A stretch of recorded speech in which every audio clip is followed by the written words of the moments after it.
இவங்களுடைய சவாலால இப்ப போயிட்டு இருக்காங்க இல்லையா? சவாலுக்கு அதெல்லாமே குறைஞ்சிரும். போற நேரம், காலம் இப்ப வெற்றியா இருக்கும். முதல்ல வந்து எல்லா நேரமும் இவங்க நல்ல காலம் பார்த்து தான் போவாங்க. ஆனா வெற்றி கிடைக்காது. இப்ப அவங்க போற காலம் எல்லாமே வெற்றியா இருக்கும். ஓகே. கஷ்டமெல்லாம் தீரப்போகுது அப்படின்னு தீரப்போற காலம். சொல்லியிருக்கீங்க. ஒரு இடத்துல இருந்து ஒரு இடம் சப்போர்ட் பண்ணி இப்ப வந்திருப்பாங்க. அடுத்து ஸ்டாண்டர்டா இருப்பாங்க. அவங்களோக்கு குரு பகவான் அவங்களுடைய அந்த ராசிக்குள்ளேயே இருக்காரு.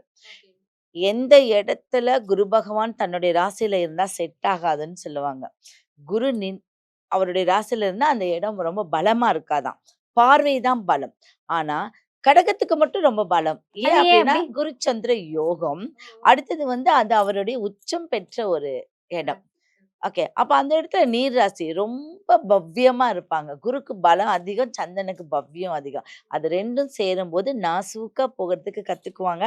இந்த 2026 நெறைய சவால்களை சந்திச்சு ஜெயிக்கக்கூடிய ஒரு நேரம் கிடைக்கும். வெற்றி நிச்சயம்.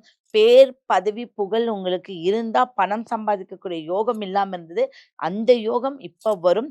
கடன் தொல்லையிலிருந்து கண்டிப்பா மீண்டு வருவீங்க. குழந்தைகளால் உங்களுக்கு ஒரு பேர், புகழ் கிடைக்கும். தாயுடைய ஆரோக்கியத்த மேம்படுத்திக் கொள்ளுங்கள். உங்களுடைய ஆரோக்கியத்த மேம்படுத்திக் கொள்ளுங்கள். புண்கள் வராம பார்த்துக்கிறது ரொம்ப ரொம்ப கவனம். அந்த கை, காலெல்லாம் புண்கள் வராம இருக்கிறது பார்த்துக்கோங்க. சிவன் ஆலயத்துக்கு போயிட்டு வந்தாவே போதும் உங்களுக்கு நல்ல விசேஷங்கள் நடக்கும்.